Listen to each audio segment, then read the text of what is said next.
Morning. Introductions are really funny. They paid me $60, so I wore a tie. How many of you are 36 years older than 36 years old? Yeah. You were born pre-computer. The computer's 36 years old. And there's something sort of, I think that there's going to be a little slice in the timeline of history as we look back. Pretty meaningful slice right there. A lot of you are products of the television generation. I'm pretty much a product of the television generation, but to some extent starting to be a product of the computer generation. And the kids growing up now are definitely products of the computer generation. And in their lifetimes, the computer will become the predominant medium of communication, just as the television took over from the radio, took over from even the book. Boy, I'll talk about anything you want to talk about today. I have about 15 or 20 minutes of stuff that I just wanted to cover really quickly. And then whatever you want to talk about, we can talk about. How's that? Yeah? How many of you own an Apple? Any? Or just any personal computer? Uh-oh.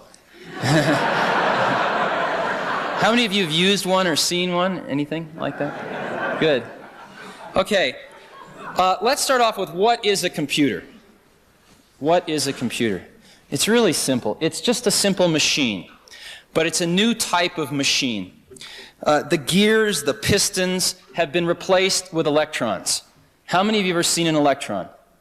That's the problem with computers, is that you can't get your hands on the actual things that are moving around. You can't see them, and so they tend to be very intimidating because in a very small space there's billions of electrons running around, and we can't really get a hold on exactly what they look like.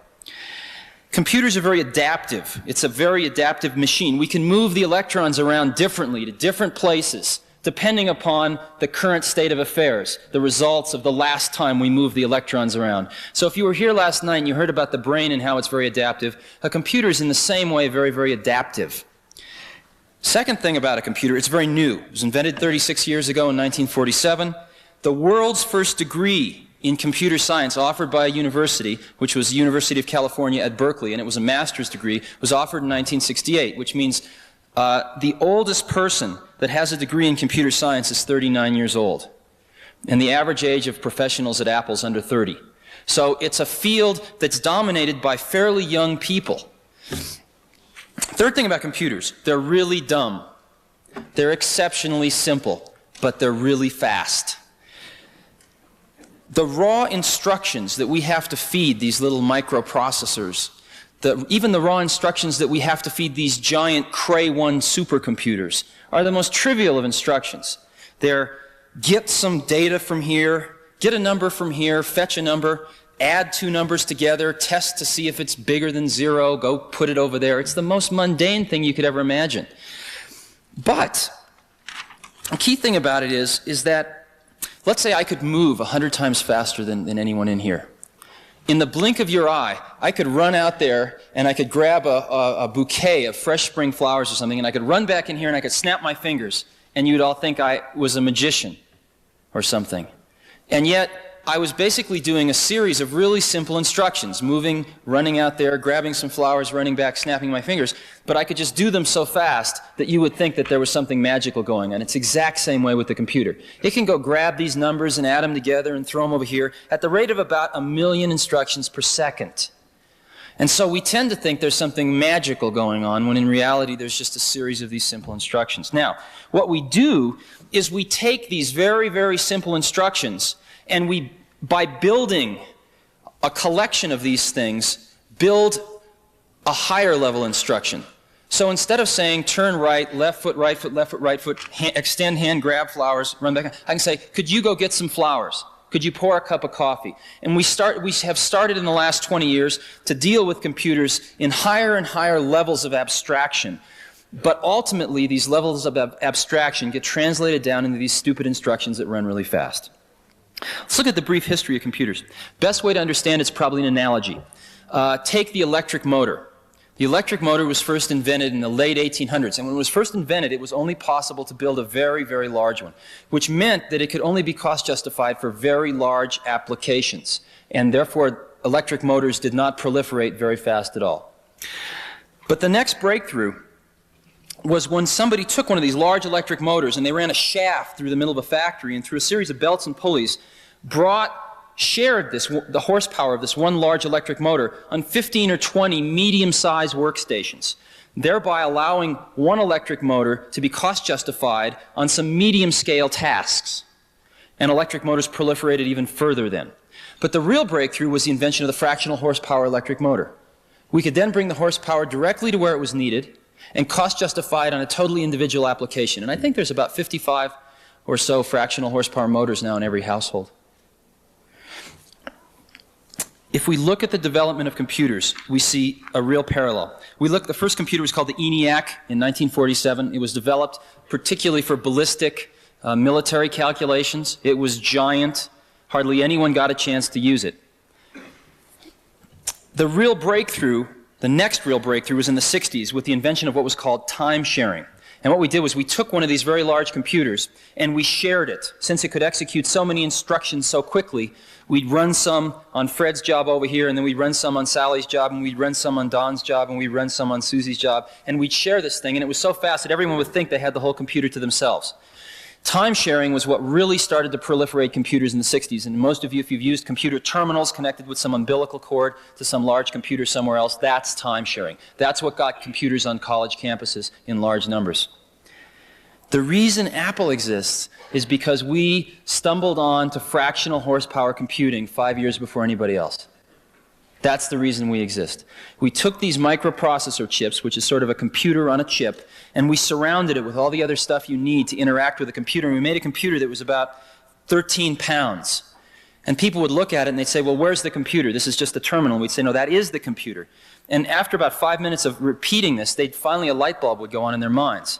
And they'd decide if they didn't like it, they could throw it out the window or run over it with their car. But that this was the entire computer. That's why we exist, fractional horsepower computing.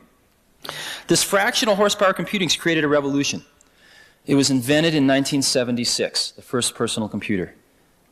This year, in 1983, the industry is going to ship over 3 million of the little buggers.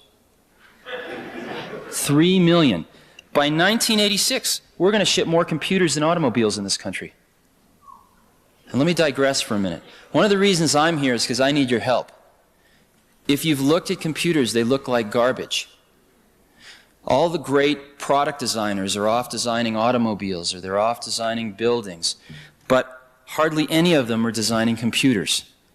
And if we take a look, we're going to sell those 3 million computers this year. We're going to sell those 10 million computers in '86, whether they look like a piece of shit or they look great. It doesn't really matter because people are going to just suck this stuff up so fast that they're going to do it no matter what it looks like. And it doesn't cost any more money to make it look great. There are going to be these objects, this new object that's going to be in everyone's working environment and is going to be in everyone's educational environment and is going to be in everyone's home environment. And we have a shot at putting a great object there, or if we don't, we're going to put one more piece of junk object there. By 86, 87, pick a year, people are going to be spending more time interacting with these machines than they do interacting with their big automobile machines today. People are going to be spending 2, 3 hours a day sometimes interacting with these machines, longer than they spend in a car. And so the industrial design, the software design, and how people interact with these things certainly must be given the consideration that we give automobiles today, if not a lot more. And if you take a look, what we've got is we've got a situation where most of the automobiles are not being designed in the United States, Europe, Japan. Televisions, audio, electronics, watches, cameras, bicycles, calculators, you name it. Most of the objects of our life are not designed in America. We've blown it. We've blown it from an industrial point of view because we've lost the markets to the foreign competitors. We've also blown it in a design point of view. And I think we have a chance, focusing on this new computing technology meeting people in the 80s, the fact that computers and society are out on a first date in the 80s, we have a chance to make these things beautiful, and we have a chance to communicate something through the design of the objects themselves.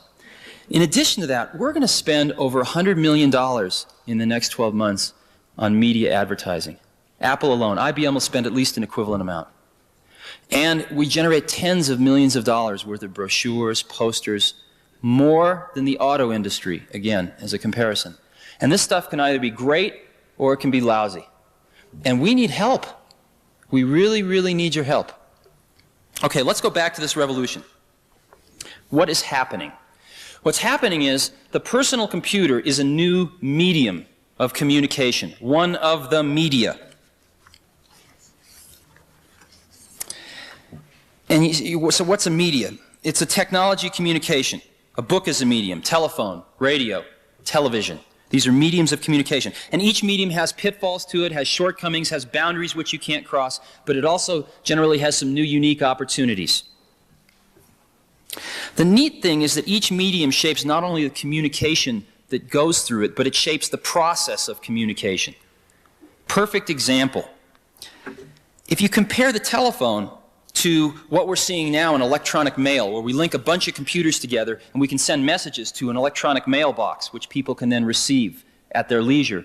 We see that, indeed, in one sense we're sending voice through these wires, and in another sense we're sending ones and zeros through these wires. So the content that's traveling through the medium is certainly different. But the most interesting thing that's different is the process of communication. When I talk on a telephone with anyone, we both have to be on the phone at the same time. When I'm working or when I want to send something to somebody with a computer terminal, I want to do a drawing and zip it over and put it in their mailbox, they don't need to be there. They can retrieve it at 12 a.m. in the morning. They can retrieve it 3 days later. They can be in New York and retrieve it. One of these days when we have portable computers with radio links, they can be walking around Aspen and retrieve it. And so the process of communication itself changes as the mediums evolve.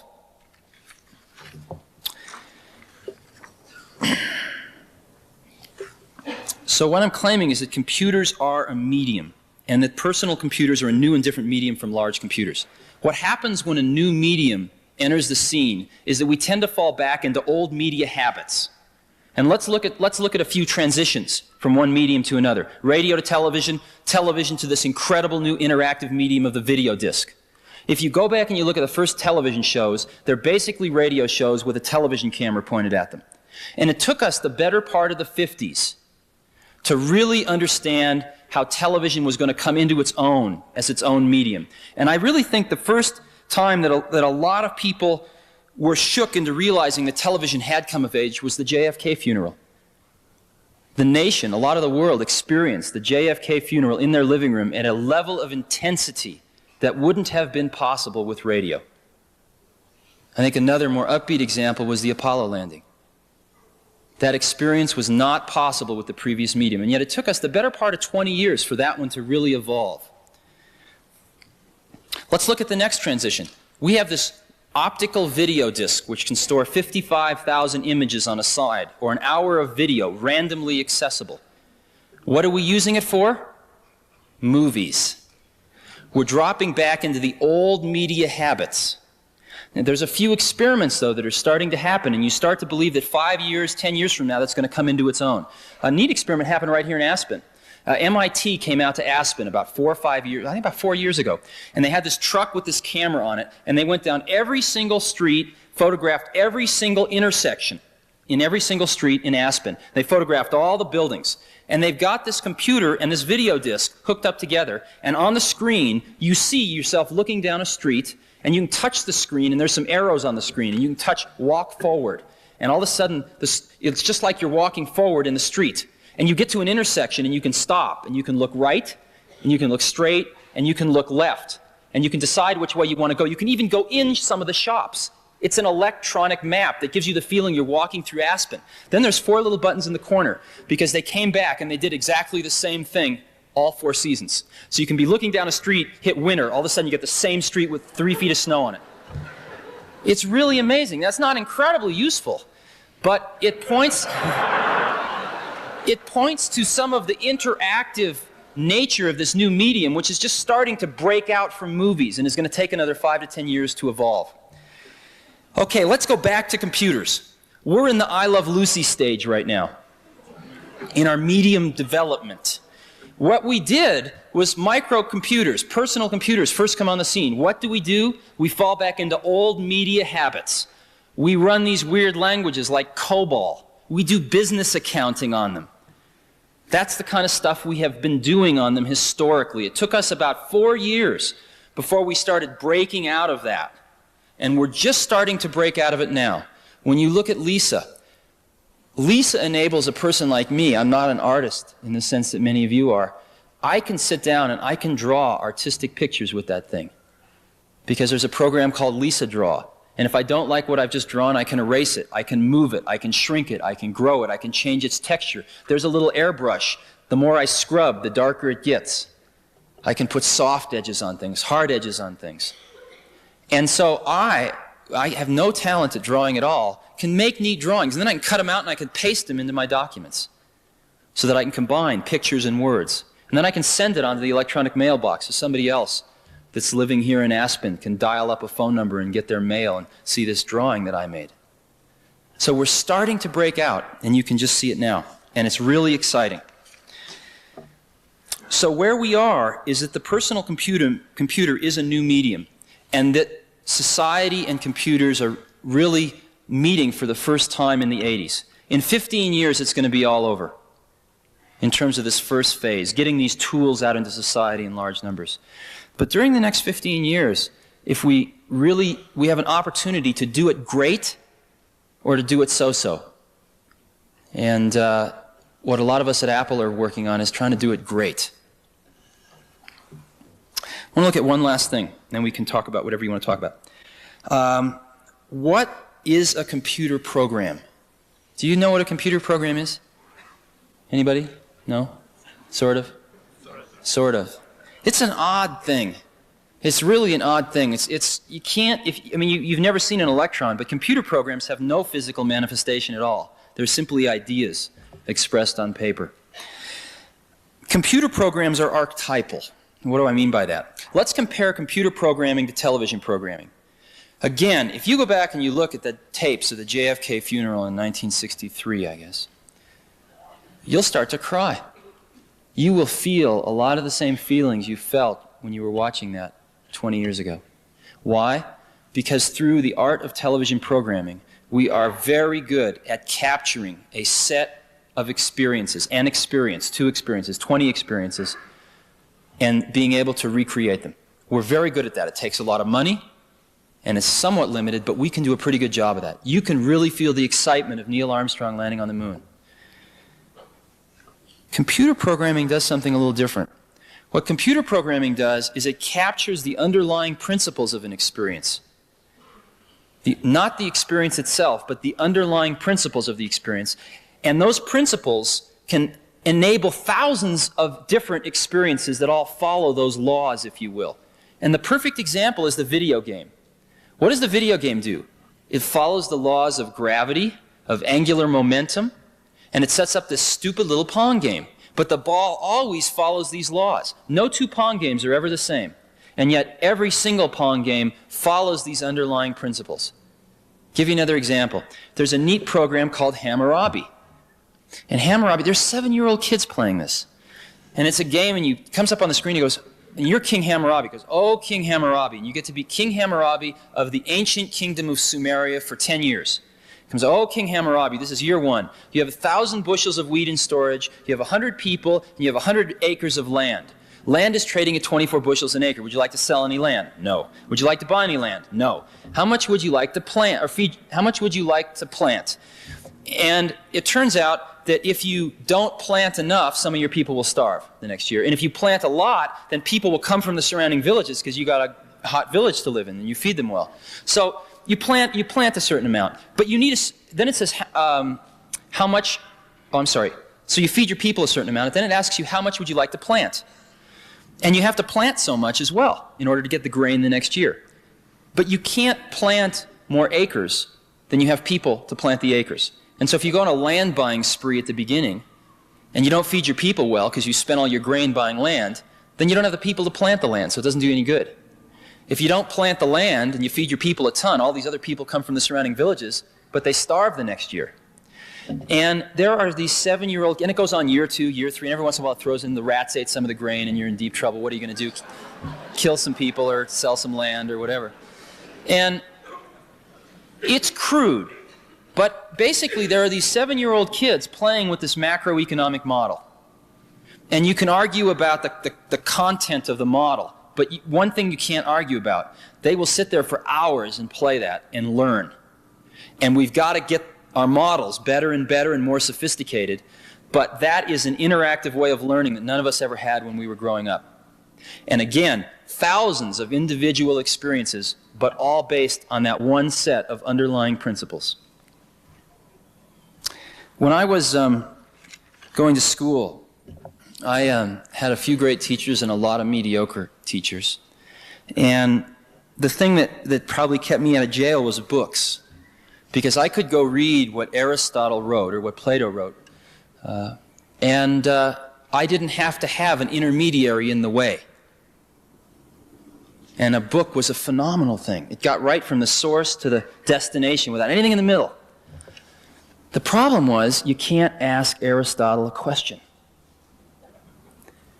And I think as we look towards the next 50 to 100 years, if we really can come up with these machines that can capture an underlying spirit or an underlying set of principles or an underlying way of looking at the world, then when the next Aristotle comes around, maybe if he carries around one of these machines with him his whole life, his or her whole life, and types in all this stuff, then maybe someday after the person's dead and gone, we can ask this machine, hey, what would Aristotle have said? What about this? And maybe we won't get the right answer, but maybe we will. And that's really exciting to me. And that's one of the reasons I'm doing what I'm doing. So what do you want to talk about?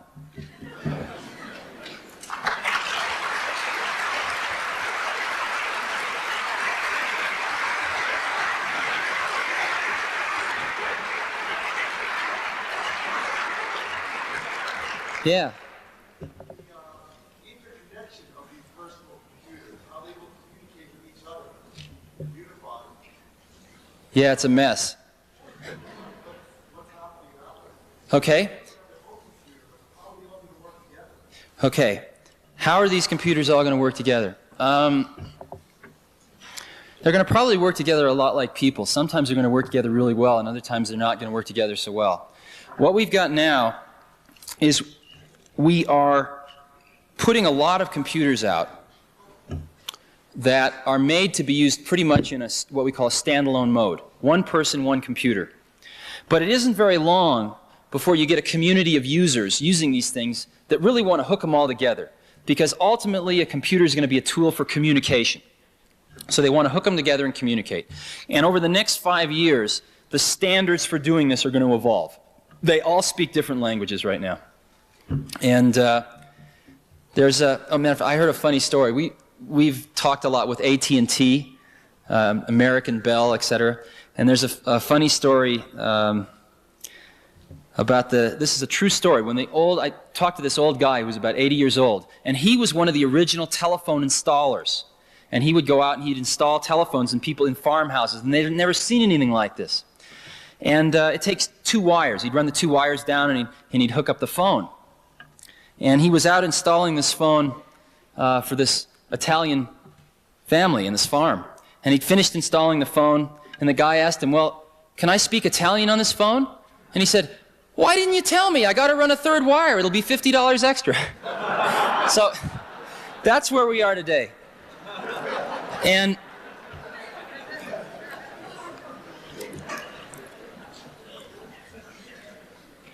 what happened, there's been a few installations where people have hooked these things together. The one installation that stands out is a Xerox did it at a place called Palo Alto Research Center, or PARC for short. And they hooked about 100 computers together on what's called a local area network, which is just a cable that carries all this information back and forth. And an interesting thing happened when they did that. What happened was that you'd have a distribution list. So you'd want to send a memo to all the people in this group. And so you'd say, okay, you'd write a memo and you'd send it to the distribution list for all the people interested in the November forecast or new product Delta or whatever you're working on. But then an interesting thing happened. There were 20 people and they were interested in volleyball.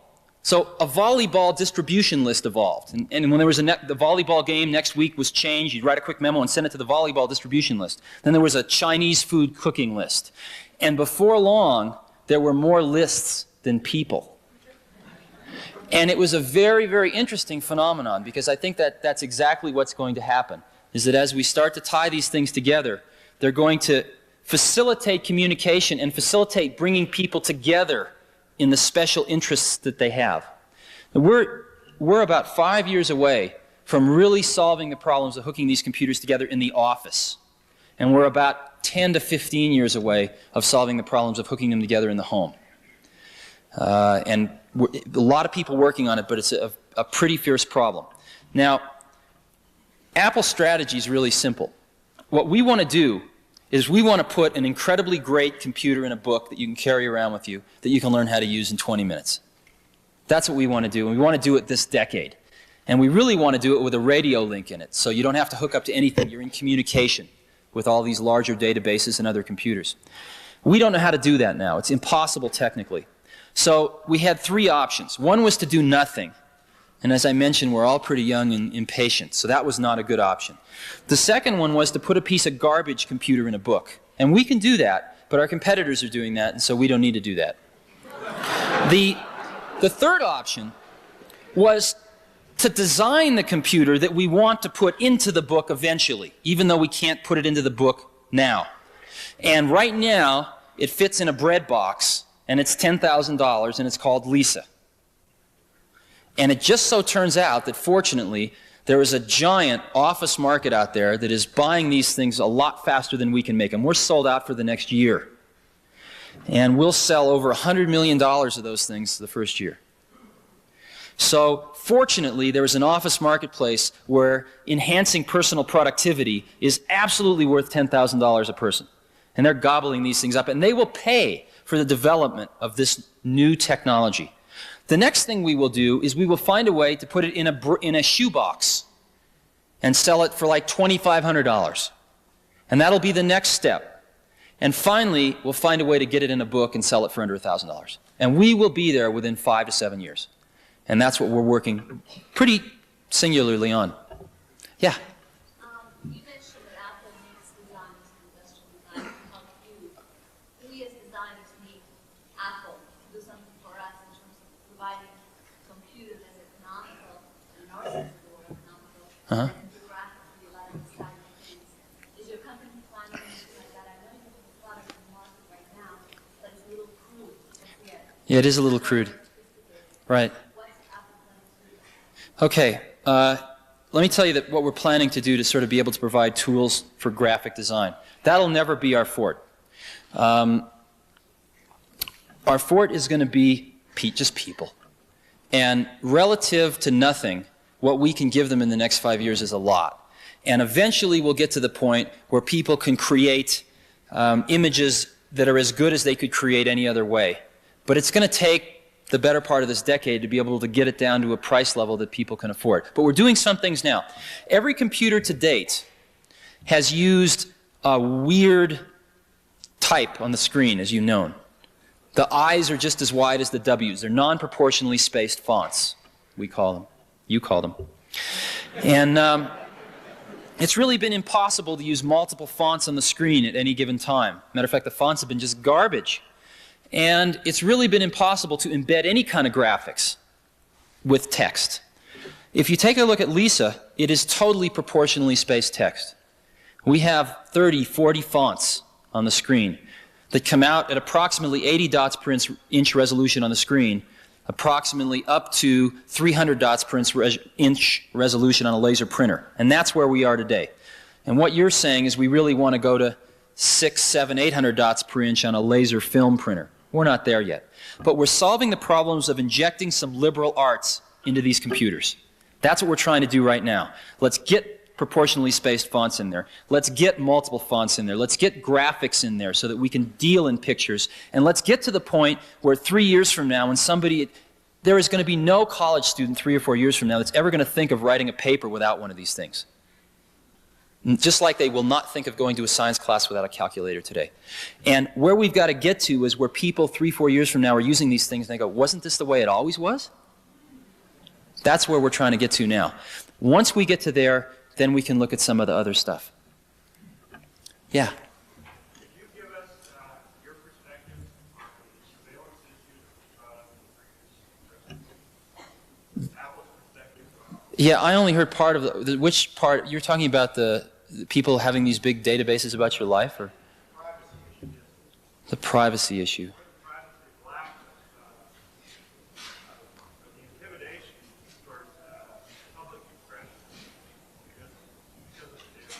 Okay.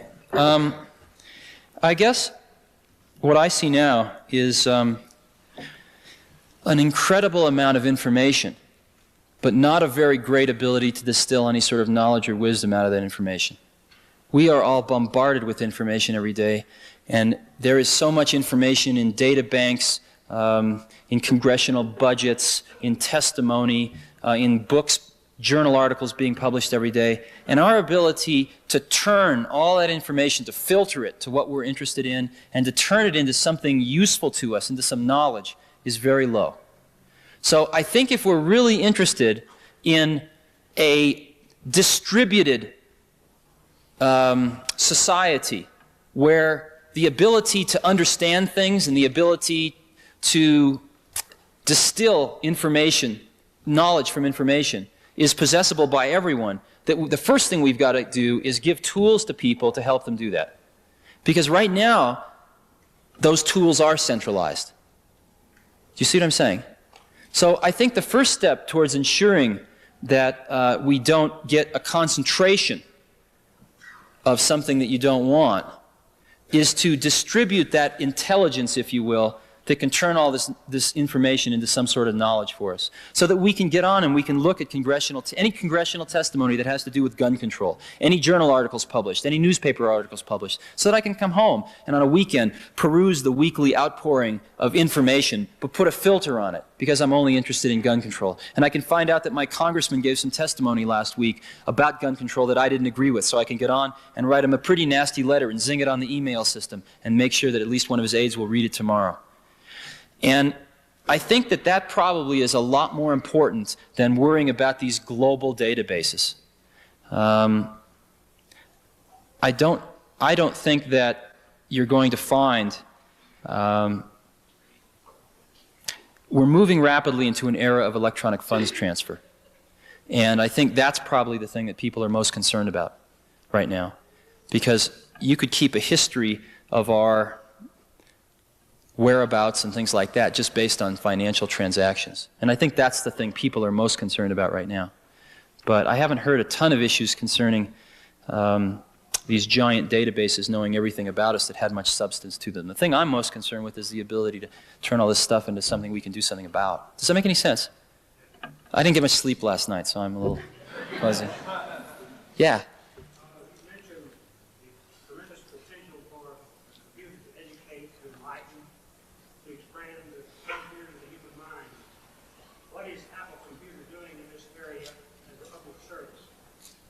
Public service.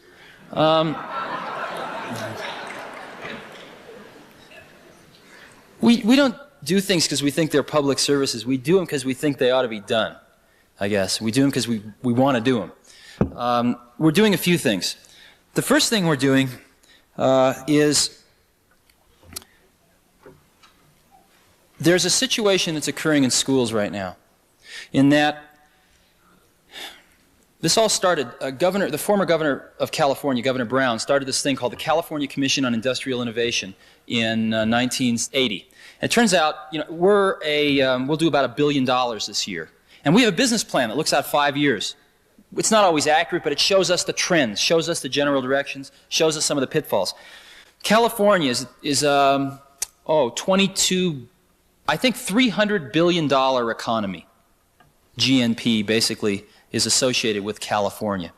And California doesn't have anything. There isn't one scrap of paper. There didn't used to be one scrap of paper written down. So Governor Brown got all these people together and said, we got to figure out where we're going, because we don't want to have a planned economy, but we need the infrastructure to support it. And infrastructure takes time to build. So we have to at least understand the trends. If you want to be turning out more engineers next year, you can't start this year. You have to have started 5 years ago. You have to train the teachers, et cetera, et cetera. So what infrastructure are we going to need to support the growth? Well, the first thing we looked at was employment, jobs. And what we found was that about 44% of the new jobs in California in the 1980s come directly and indirectly from high technology. And we looked at that and we said, shit. And what are we going to do to further that, and what's going to hinder that? And there were three things that came up, but the biggest one was education by a long shot. And we looked at the education systems, and we are turning out almost as many welders in California as we are computer scientists. And these welders are coming out of school, and there ain't any jobs for them. And this is just a minute example of the problem. And so one of the things that Apple decided to do, and this is not going to make a giant difference, but it could be a catalyst to get something started, is we decided we wanted to give a computer to every school in America. And there's 100,000 schools in America. And we figured if there was just one there, at least the kids that were interested would somehow find a way to get to it. And possibly they would start to understand a little bit about what computers were, maybe integrate them into one or two classes. And so we figured that that would cost approximately $50 million, and we'd go broke. So we went to Congress, and we said, look, we'll pay 10 of this if you pay 40 of it. That's 10 right out of our bank account. And just to give you a perspective on it, in 1981, Apple made $40 million total after working our butts off for a year. And so we were willing to spend 25% of our 81 profits to do that. And we got very close to getting this passed, but Bob Dole in the Senate killed it because he didn't really understand it. But California, being the bellwether state it was, passed the same law because we pay California tax. And so we call the program The Kids Can't Wait. The kids can't wait for educational bureaucracy to get around to it. The kids can't wait for their parents to understand about it and buy them one. So we're just going to get one in there right now. And we are, the law got passed in California. There are 10,000 schools in California. The program was announced 60 days ago. And starting next month, we roll out 10,000 computers, one free to every school in California.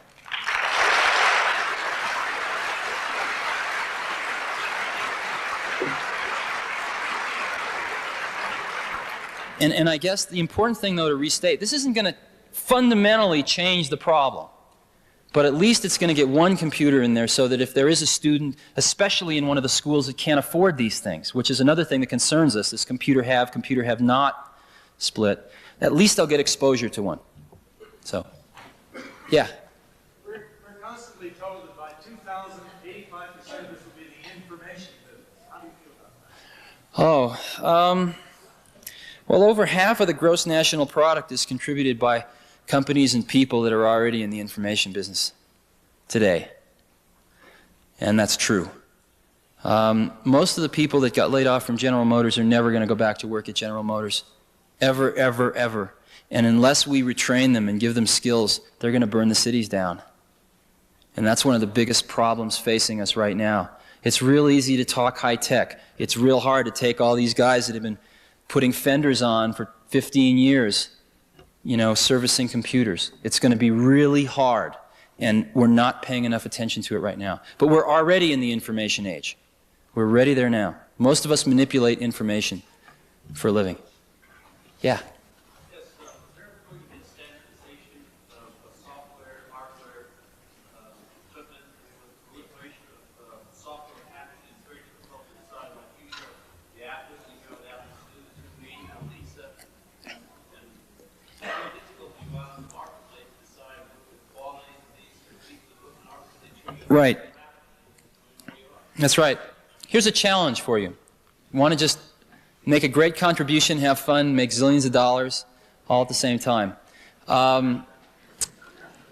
There are about 20,000 programs for the Apple II. There's for the IBM PC, which is the second most popular one now, there's about maybe 2,000 programs. That's a lot. And you go to buy one of these things and you don't know what to buy. So you go ask the computer dealer, which one should I buy? And that person doesn't know. They're out selling computers. They're not looking at software, and so they give you a bullshit answer and you buy it, and maybe you're happy and maybe you're not. Now, compare that to records. Most people walking into a record store know exactly what record they want to buy. They don't go up and say, what record should I buy?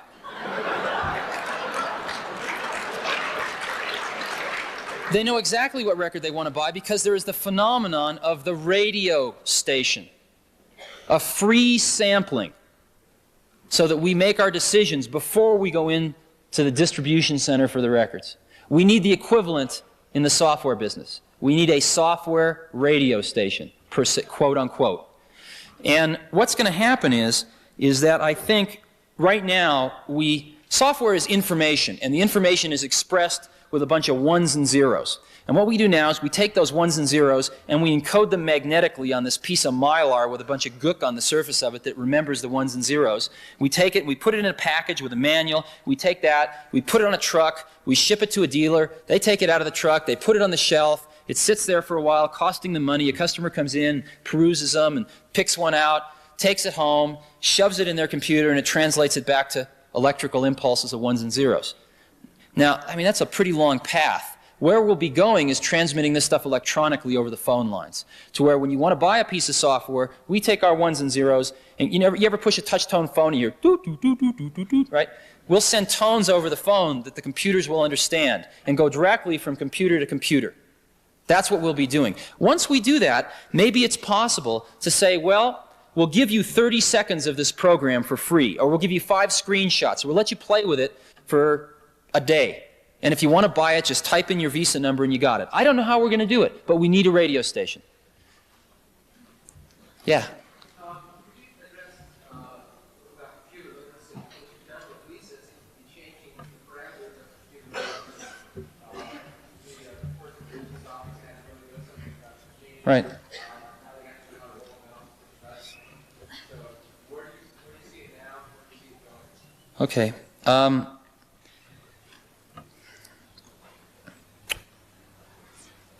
There are 2 things to do to get people and computers together. One thing is to make computers easier to use, and the other thing is for people to get more and more familiar with the concepts. How many people here own a Hewlett-Packard calculator? Yeah, not a lot. How many people know about them, right? Do you know the difference between reverse Polish notation and the way the TI ones work? How the HP ones sort of work backwards, right? Do you know about that? No? Some of you do, though. Right? Probably maybe a quarter of you, maybe. If you had tried to explain that to somebody 10 years ago, it would have been just like computers are now. And yet, in 10 years, the HP 35 was first introduced in 1972. In 10 years, people gradually understand some of these concepts. If you'd given one of these Casio watches, which has got 18 alarms and plays music for you and everything else, to somebody 10 years ago and tried to explain to him how to set the alarm and stuff like that, it wouldn't have been possible. Automatic bank telling machines, et cetera, et cetera. So gradually the level of technical literacy is rising.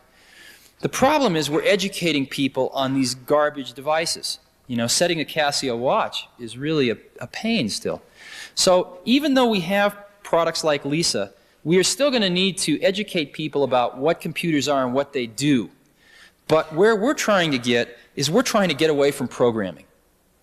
We've got to get away from programming because people don't want to program computers. People want to use computers. And so our strategy right now is let's write some programs that are generic, that sort of will write 90% of the program and you fill in the last 10% of the blanks. And a perfect example of that's a word processor. A word processor can be used to write a business letter, a report for a college exam. It can be used to write a correspondence letter to your friend. Same word processor. We write it once, millions of people use it. Another program, there's a lot of database programs. There's some spreadsheet modeling programs where we do 90% of the work, you do the other 10. Where we're moving in the future, though, is programming with graphics, connecting the dots, if you will. And that's what you'll be seeing more of over the next 5 years. What's really exciting, though, let me give you a little... some of the finest people are going into software right now. And matter of fact, about a year ago, I met this little kid in Chicago who had started this company called Aristotle Software. And he was 13, and he started it with his more mature 14-year-old friend. And a year ago, they were making about $4,000 a week off selling 3 game programs. Now, let me give you an example of how this can work. We have 1 million Apple IIs out there. 1 million. And people have paid about $2,000 for them. So if they can buy a new program, one of these new diskettes, for $100 that lets their computer do something totally new that it never could do before, that's a good deal. So let's say your girlfriend is in the real estate business, right? You know a little about computers. And she comes home and she's filling out all these crazy forms and going through all these calculations trying to do some creative financing. You go, well, I could write a program for that. And you write a program. It's not that hard to use. And over the next few months, she goes, well, can it do this? Oh, sure, that's easy. Can it do this? No, that's hard. You refine this program to where it's really great. And all of a sudden, she shows it to all the other people she works with. She brings it into the office, or she brings them over one day, and they just go, wow, I got to have this. This is worth $2,000 to me right there, just for that one application. Okay, let's say that you put that program on the market and sell it for $100. Well, the dealer's going to take $50 of it.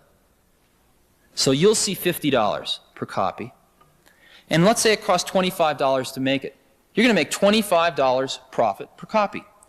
If you can sell that to just 10% of the Apple II owners the first year, not including any new Apple II owners, because we're shipping almost 1 million computers a year, so it'll double the next year, but forget about that. Even the previous owners of 1 million. You'll sell 100,000 copies times $25 profit per copy, or $2.5 million profit the first year, selling to just 10% of the people, and you can write that program with under $10,000 worth of computer equipment. That's what's happening. That's why they're Aristotle softwares. And so you're seeing a flurry of activity there right now. Yeah? How did you manage to successfully grow so fast in terms of all the people? And how does that affect the human interaction between the people, particularly the ones who were there originally? Okay. The actual turnover at Apple has been very, very low since inception. It's been under 5% since inception, actually. Okay, we do it in a few ways. First thing we do is, what's happening is the definition of an American corporation is evolving. And it's evolving in a almost semi-socialistic dimension, which is very interesting. 100% of the professionals at Apple own stock in the company. 100%. Everybody owns stock in the company. And what that means is these traditional barriers. I've never heard the word labor or management mentioned at Apple, ever in my life. We have no unions or anything. People say, God, the electronics industry doesn't have any unions. And that's true in one way, but in the other way, we've got like one of the best unions of everybody going towards the same exact goals and objectives that I've ever seen in my life. It's on sort of an economic scale for sure, because it's in everybody's best interest to see the stock go up. But more importantly, we feel that for some crazy reason, we're in the right place at the right time to put something back. And what I mean by that is most of us didn't make the clothes we're wearing, and we didn't cook or grow the food that we eat, and we're speaking a language that was developed by other people. We use a mathematics that was developed by other people. We're constantly taking. And the ability to put something back into that pool of human experience is extremely neat. And I think that everyone knows that in the next 10 years, we have the chance to really do that. And we can look back, and while we're doing it, it's pretty fun too, but I mean, we can look back and say, God, we were a part of that. And so everyone is working 18 hours a day right now. Now, on the people side, we believe in the phenomenon of great people. And what I mean by that is we think there are people that are so good that they can run circles around 5 pretty good people. Okay? And those are the kind of people that we want at Apple. They're hard to I mean, they're all idiosyncratic, but they're the fun people of the world. They're the artists of the world. And so what we have is sort of a very small company in terms of people for our revenue. We are going to cross $1 billion in sales very shortly with under 5,000 people worldwide. And that's phenomenal. And I think our feeling has been that what we want to do is keep the number of people down so that we can spend time with... You started with 2 or 3 people. Right. 5 years ago, 5,000. I assume a lot of them are manufacturing people. No, not very many are. Under 2,000 are. How did you grow that fast and manage that growth? I mean, there were people, you had a nucleus of some kind. They were all buddy-buddy, and everyone was very friendly. Yeah. And all of a sudden, there's this huge division, I assume, I don't know what Right. We do a few things. We... Right. That's exactly right. The first thing we do is we've always tried to hire people that were much better than we needed for the current job, because within 6 months they'd be fighting to keep up with it. Second thing, though, is we've always tried to hire people. The reason we hire people is to tell us what to do. And so at Apple, when you get hired, some people survive and some don't. But in general, it's, hey, this is the general thing we think we need done. Go figure out what we need. Come back and tell us how much it's going to cost, and go do it. And so we've got an incredible group of entrepreneurs. And we're always arguing with each other and things like that, but that's just fine. And so the 5,000 people we've got, most of those people are very independent thinkers, and what they really want is they know what to do. What they want is the environment where they don't have to convince 30 other people that it's the right thing to do. Does that make any sense? And it's harder as we get older. It's harder to spend time with everyone and to pull everyone together. But we really make an attempt to do that. And I guess our feeling is that the day that somebody working at Apple decides that they can't make a difference anymore is the day we've lost. You know? And we have the standard stuff. I mean, anyone can come see myself or John Scully or anyone else anytime they want. I mean, it might take a day or two to schedule it. But we've got people at all levels floating around, coming to see us. The other thing we've observed, of course, is that the oldest and largest organization in the world has only 4 layers of management. And that's the Catholic Church. And 5 if you count the highest order, I suppose. And so we see no reason why we need over 4 layers of management. And indeed, we have usually about 3. And that's, the president, we maybe have a division manager, and then maybe under that a marketing or engineering manager. And that's really about it. So that's what we're trying to do. Yeah, well, what's really interesting is that people a lot of times, we have good people, and what they've been able to do over the last 5 years is pretty awesome. But what's even neater is that what we can do in the next 5 years. I mean, we're in a position now where we're selling $1 billion of stuff a year, and where we've got one of the most recognized consumer brand names in the country. And so, if we get it together, we can turn out these incredibly great products with incredibly great advertising, with incredibly great software.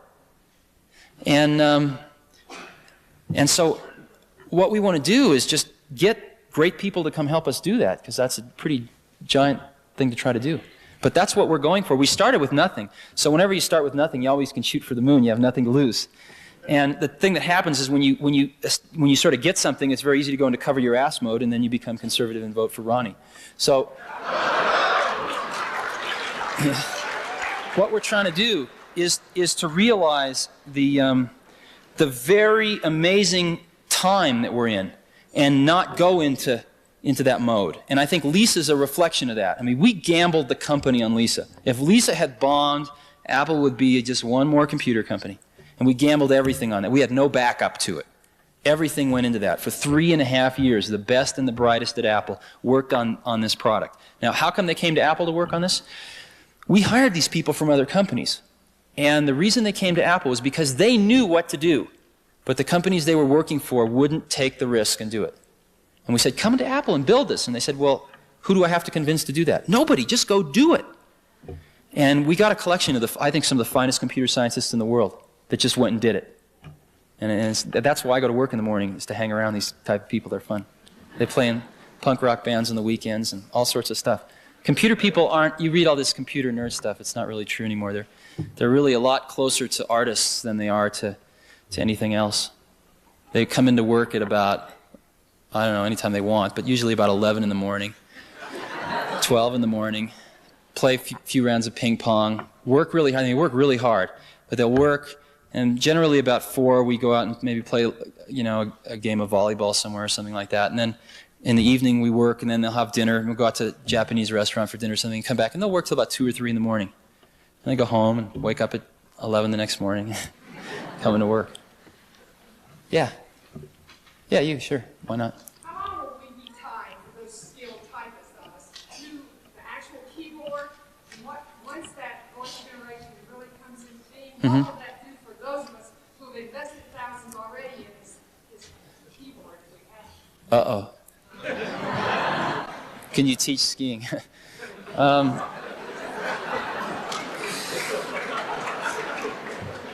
Voice recognition is it's going to be the better part of the decade away. We can do toy voice recognition now. The problem is it isn't just recognizing the voice. When you talk to somebody, understanding language is much harder than understanding voice. We can sort out the words, but what do they all mean? And most language is exceptionally contextually driven. In other words, one word means something in this context, it means something entirely different in another context. And when you're talking to somebody, people interact. It's not a one-way communication. It's going, yep, yep, yep, yep, and they gracefully interact. They go in and out of levels of detail. And boy, this stuff's hard. So I think you're really looking at the better part of a decade before we get even close to that. I don't know how much time we have. I think I'm about to get. Thank you very much. I've enjoyed it.